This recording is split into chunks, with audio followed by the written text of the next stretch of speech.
அந்த நாடு சிதறண்டு போனதுக்கு என்ன காரணம்? கோர்பச்சேவ் என்கின்ற அந்த தலைவன் மோசமானவன். அப்ப தத்துவம் எவ்வளவு உயர்ந்ததாக இருந்தாலும் அந்த தத்துவத்தை கையாளுகின்ற அடுத்த தலைமுறைக்கு வருகின்ற தலைவர்கள் கெட்டவர்களாக இருந்தால், கருத்து குறைவுள்ளவர்களாக இருந்தால் அந்த தத்துவம் தோற்று போகும். சென்னை பச்சையப்பன் கல்லூரியில் நடைபெற்ற விழாவில் பேசிய ராசா சர்வதேச கம்யூனிஸ்ட் தலைவர்கள், அதிலும் குறிப்பாக ரஷ்யா வீழ்ச்சிக்கு காரணமான தலைவர்கள் குறித்தே இப்படி விமர்சித்திருந்தார்.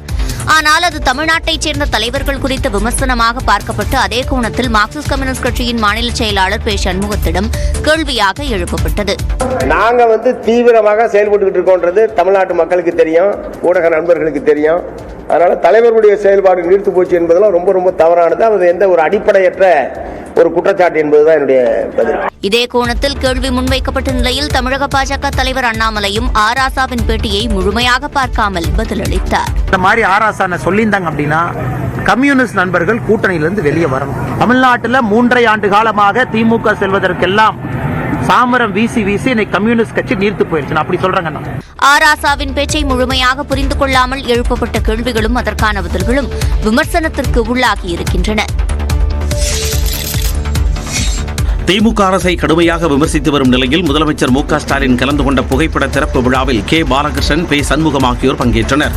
சென்னை தேனாம்பேட்டையில் உள்ள காமராஜர் அரங்கில் முன்னாள் பிரதமர் மன்மோகன் சிங் மற்றும் முன்னாள் சட்டமன்ற உறுப்பினர் EVKS இளங்கோவன் ஆகியோரின் புகைப்படங்களை முதலமைச்சர் மு.க. ஸ்டாலின் திறந்து வைத்து மரியாதை செலுத்தினார்.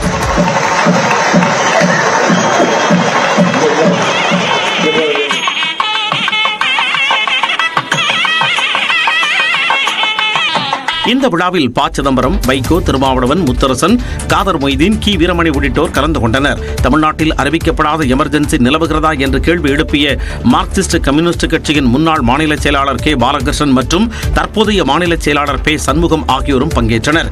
இந்நிகழ்ச்சியில் பேசிய முதலமைச்சர், நெருக்கடியான நேரத்தில் நாட்டின் நிதியமைச்சராக பொறுப்பேற்று சரித்திரத்தில் இடம்பெற்றவர் மன்மோகன் சிங் என்று புகழாரம் சூட்டினார். தமிழ்நாடு காங்கிரஸ் கட்சியினுடைய தலைவராக, சட்டமன்ற உறுப்பினராக, நாடாளுமன்ற உறுப்பினராக, ஒன்றிய அமைச்சராக ஆக எந்த பதவி இருந்தாலும் அந்த பதவிக்கு முத்திரை பதிச்சவர் நம்முடைய இளங்கோவன் அவர்கள். திமுக ஆட்சியை உண்மையான காங்கிரஸ் ஆட்சி என்று வெளிப்படையாக சொன்னவர் EVKS இளங்கோவன் என்றும் முதலமைச்சர் கூறினார். புதுச்சேரி பாஜகவின் புதிய தலைவர் ஒரு வாரத்தில் அறிவிக்கப்படுவார் என்று அக்கட்சி மேலிட பொறுப்பாளர் நிர்மல்குமார் சுரானா தெரிவித்துள்ளார். புதுச்சேரி கடலூர் மறைமாவட்ட பொறுப்பு பேராயர் குழந்தைசாமியை அவர் சந்தித்து வாழ்த்து தெரிவித்தார். தொடர்ந்து செய்தியாளர்களிடம் பேசிய அவர், புதுச்சேரியில் பாஜக நிர்வாகிகள் மாற்றத்திற்கான கருத்து கேட்பு மற்றும் தேர்வு நடைபெற்று வருவதாக கூறினார். புதுச்சேரி சபாநாயகர் மீது நம்பிக்கையில்லா தீர்மானம் கொண்டு வந்தது சுயேட்சைகள் என்பதால் அதற்கு ஆதரவு கிடைக்காது என்று கூறினார். 3 பேர் independent MLAs, they are not BJP MLAs. உங்களுக்கு தான் ஆதரவு தர MLAs, அதனால உங்களுக்கு அவங்க பிஜேபிக்கு சப்போர்ட் பண்ணணும்னு இருந்தானுங்க. Now they have brought that. We'll see. அதுக்கு ஒன்றும் சப்போர்ட் கிடைக்காது. புதுச்சேரி அமைச்சரவை மாற்றம் குறித்து தாங்கள் பேசியிருப்பதாகவும் இது குறித்து மூத்த தலைவர்கள் தகவல் தெரிவிப்பார்கள் என்றார். புதுக்கோட்டையில் சிறு வணிகர்களின் ஆவணங்கள் மூலம் நடைபெற்ற லோன் மோசடி வெளிச்சத்திற்கு வந்த நிலையில் கடனை திருப்பி செலுத்துமாறு வந்த ஊழியர்களை கண்டு அதிர்ந்து போன மக்கள் வங்கிக்கு பூட்டு போட்டு மூடிய சம்பவம் பரபரப்பை ஏற்படுத்தியது. குளவாய்ப்பட்டி கிராமத்தை சேர்ந்த மணிகண்டன் தனியார் வங்கியில் கடன் வாங்கி தருவதாக சிறு வணிகர்களிடம் ஆவணங்களை பெற்று பல்வேறு மோசடிகளை செய்து பணத்தை தன் கணக்கிற்கு மாற்றிக்கொண்டதாக கூறப்படுகிறது. ஏறத்தாழ 75 பேரிடம் 75 லட்சம் ரூபாய் வரை மணிகண்டன் மோசடி செய்ததாக கூறப்படும் நிலையில் அவரை கைது செய்து போலீசார் விசாரித்து வருகின்றனர்.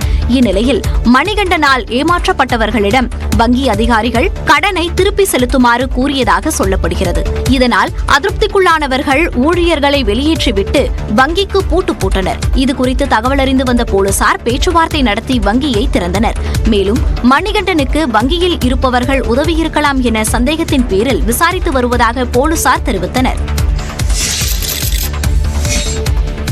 நாமக்கல்லில் தனியார் CBSE பள்ளியில் 12ஆம் வகுப்பு மாணவர் மொட்டை மாடியிலிருந்து கீழே விழுந்து இறந்ததாக கூறப்படும் சம்பவம் பரபரப்பை ஏற்படுத்தியுள்ளது.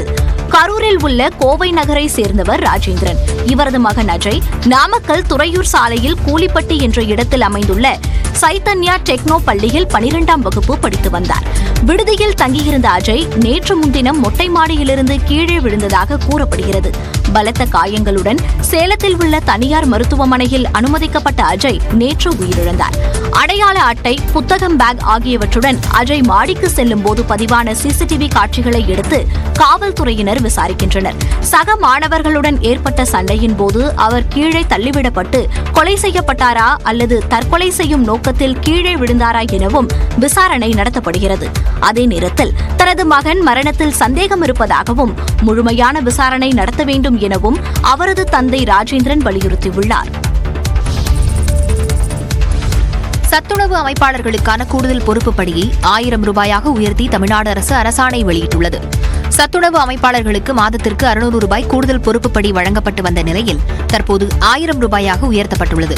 ஒருவர் ஒன்றுக்கும் மேற்பட்ட மையங்களை கவனித்து வந்தாலும் ஒரு மையத்திற்கு உண்டான பொறுப்புப்படி மட்டுமே வழங்கப்படும் என அறிவிக்கப்பட்டுள்ளது. ஒரு வாரத்திற்கு மேல் கூடுதல் பணிபுரிந்தால் மட்டுமே கூடுதல் பொறுப்புப்படி வழங்கப்படும் எனவும் தெரிவிக்கப்பட்டுள்ளது. தற்செயல் விடுப்பு நாட்களை தவிர ஏனைய கூடுதல் பொறுப்பேற்ற நாட்களுக்கு பொறுப்புப்படி வழங்கப்படும் என குறிப்பிடப்பட்டுள்ளது. கூடுதல் பொறுப்புப்படியினை 1000 ரூபாயாக உயர்த்தி வழங்குவதால் அரசுக்கு ஆண்டுக்கு சுமார் 6.5 கோடி ரூபாய்க்கு மேல் செலவாகும். சட்டப்பேரவையை ஆளுநர் அவமதித்ததாக கூறி தமிழ்நாடு முழுவதும் திமுகவினர் போராட்டத்தில் ஈடுபட்டனர். தமிழ்நாட்டிலிருந்து ஆளுநரை வெளியேற்றும் நாள் வெகு தொலைவில் இல்லை என்று திமுக துணை பொதுச் செயலாளர் கனிமொழி தெரிவித்துள்ளார். தமிழ்நாட்டையும் தமிழ்தாய் வாழ்த்தையும் தொடர்ந்து அவமானப்படுத்துவதாக குற்றம் சாட்டி ஆளுநரை கண்டித்து திமுக சார்பில் மாவட்ட தலைநகரங்களில் ஆர்ப்பாட்டம் நடத்தப்பட்டது. சென்னை சைதாப்பேட்டையில் நடைபெற்ற ஆர்ப்பாட்டத்தில் RS பாரதி, கனிமொழி, தயாநிதி மாறன் உள்ளிட்டோர் கலந்து கொண்டனர். அப்போது பேசிய கனிமொழி, முதலமைச்சரை பார்த்து ஆளுநர் பயந்து ஓடுவதாகவும் மீண்டும் அவைக்கு வந்து அசிங்கப்பட வேண்டாம் என்றும் கூறினார். தொடர்ந்து ஒவ்வொரு நாளும் நீங்கள் தமிழ்நாட்டை, தமிழ் மக்களின் உணர்வுகளை, தமிழர்களை, எங்கள் சுயமரியாதையை அவமானப்படுத்திக் கொண்டே இருப்பீர்கள். நாங்க ஒவ்வொரு நாளும் அதை பார்த்துக்கிட்டு இருப்போம் அப்படின்னு நினைச்சீங்கன்னா நீங்கள் ஓட ஓட விரட்டப்படும் நாள் வெகு விரைவிலே இல்லை என்பதை நீங்கள் புரிந்து கொள்ள வேண்டும். இதனைத் தொடர்ந்து ஆளுநரை கண்டித்து அனுமதியின்றி போராட்டம் நடத்திய திமுகவினர் மீது சைதாப்பேட்டை காவல் நிலையத்தில் வழக்கு பதிவு செய்யப்பட்டது. ஆளுநருக்கு எதிரான ஆளுங்கட்சி போராட்டத்திற்கு அனுமதி அளிக்கப்பட்டதை எதிர்த்து வழக்கு தாக்கல் செய்ய பாமகவிற்கு அனுமதி வழங்கப்பட்டுள்ளது. திமுகவினருக்கு எதிரான நடவடிக்கை எடுக்க காவல்துறைக்கு உத்தரவிடுமாறு பாமக கோரிக்கை விடுத்த நிலையில் மனு தாக்கல் செய்தால் விசாரிக்கப்படும் என உயர்நீதிமன்றம் ஒப்புதல் அளித்துள்ளது. இதனிடையே போராட்டங்களுக்கு அனுமதி அளிப்பதில் பாமகவிற்கு ஒரு நீதி, திமுகவுக்கு ஒரு நீதியா என பாமக தலைவர் அன்புமணி கேள்வி எழுப்பியுள்ளார்.